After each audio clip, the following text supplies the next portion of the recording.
Fabienne Frémont-Containe, bonjour. Bonjour. Vous êtes la municipale en charge de la culture à Nyon et bonne nouvelle justement, les musées vont pouvoir ouvrir leurs portes dès samedi. Oui, on se réjouit d'ouvrir les trois musées de Nyon avec une jolie nouveauté, une nouvelle exposition temporaire au musée du Léman. Une peintre d'origine sud-coréenne nous fait rêver devant des paysages de notre lac préféré. C'est enchanteur, c'est doux, c'est serein, c'est beau. Ceci dit, nos autres musées, évidemment, nous présentent aussi toutes leurs pièces de choix. Ça fera du bien de s'y promener et de les redécouvrir. Mhm. Une ouverture où il faut par contre respecter des mesures sanitaires. Qu'est-ce que vous avez mis en place justement? Alors évidemment, comme tout le monde, on suit les règles de la santé suisse, hein, de l'organisme de la santé suisse. Donc, des gels pour se rincer les mains, se laver les mains à l'entrée, des distances à respecter, des sens de marche à suivre, la cafétéria du musée du Léman fermée, des endroits qu'il a fallu condamner. On peut imaginer les tourelles du château, où évidemment les 2 mètres ne peuvent pas être respectés comme distance, donc ça c'était fermé.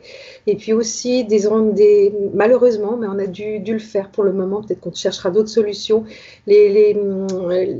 comment dire, les engins qui permettent de toucher, d'avoir une relation interactive pour découvrir quelque chose, notamment au musée du Léman, en touchant un écran, bah ça a été stoppé. Concernant l'entrée du musée, est-ce qu'elle sera limitée? Non, c'est pas limité, mais c'est clair que s'il y a une classe de 25 élèves qui arrive, ce qui ne sera pas le cas évidemment, ben on réglera ça. Non, mais on sait parfaitement, il y a des gens à l'entrée et ça va être totalement contrôlé. Par contre, la gratuité est donnée à tout et à chacun, et ça jusqu'au 8 juin en tout cas.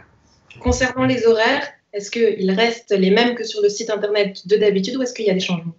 Non, les mêmes, donc mêmes horaires, gratuité tout le temps, et puis un personnel toujours très accueillant, mais qu'il sera encore plus, tellement on est content de revoir du monde. Hum.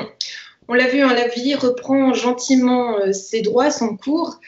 Certains sont inquiets. On peut citer par contre, par exemple, le milieu des restaurateurs. Est-ce que vous sentez aussi une inquiétude du côté de la culture ou comment tout ça se met en place? Dans quelle ambiance? Alors, un peu tôt pour le dire, ce qu'on sait des autres musées qui ont ouvert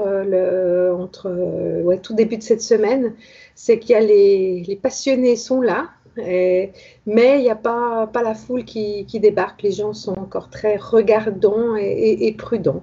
Donc, on s'attend plutôt à des gens qui viennent de plus en plus au cours du temps qu'une masse en queue derrière le château ou au pied du musée du Léman.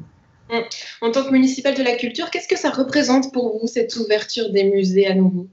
Une respiration, un sourire, ouais, vraiment que c'est le symbole de ce qui se passe là, ce déconfinement. On déconfine aussi la culture, on déconfine les esprits. C'est pas une ouverture seulement physique des musées, mais c'est une ouverture des esprits. Ça fait du bien. Ça, c'est pour le côté des musées. Autre question concernant les salles de spectacle, parce qu'il y en a aussi à Nyon. Est-ce qu'il y a des nouveautés, des choses à dire? Hélas, pas encore. Tout le monde est dans l'attente des déclarations du Conseil fédéral de fin mai pour mieux comprendre ce qui va se passer. Alors, le festival suivant, le phare, par contre, travaille de toutes ses forces, de toutes ses énergies, qu'on sait immense pour mettre quelque chose sur pied. Il y aura quelque chose, mais sous quelle forme à voir. Pour les autres sont plutôt en attente de voir ce qui va se passer. La culture se réinvente et on espère justement qu'elle pourra revenir en force. Merci beaucoup Fabienne Frémont-Containe, municipale en charge de la culture. Bonne journée à vous. Merci, bonne journée à vous.